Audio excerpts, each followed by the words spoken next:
Ri Sang-won, président du comité pour la réunification pacifique de la RPDC, a déclaré jeudi qu'il ne sera plus jamais facile pour la Corée du Sud de s'asseoir face à face avec Pyongyang, à moins que le Sud change son comportement.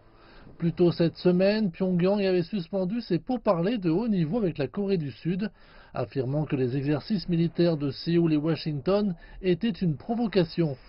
Pyongyang a également remis en question le sommet entre son leader Kim Jong-un et le président américain Donald Trump en menaçant d'annuler la rencontre.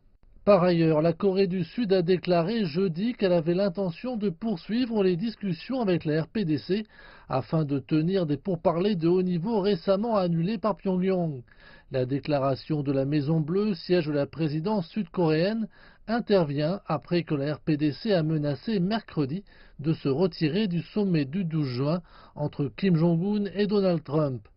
Pyongyang a déclaré qu'il n'y assisterait pas si Washington continuait à exiger unilatéralement l'abandon de son arsenal nucléaire.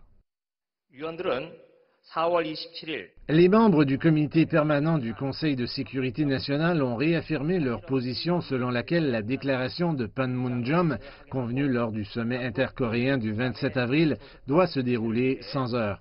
Les membres ont convenu de poursuivre leurs discussions avec leur homologue de la RPDC afin de tenir rapidement les pourparlers de haut niveau.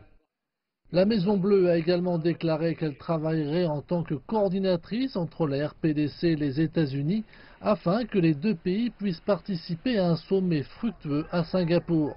Un responsable a d'ailleurs indiqué que la Corée du Sud cherchait à jouer un rôle de médiateur actif car les deux parties semblaient avoir eu, je cite, une sorte de divergence, fin de citation, lors de la préparation de la prochaine réunion.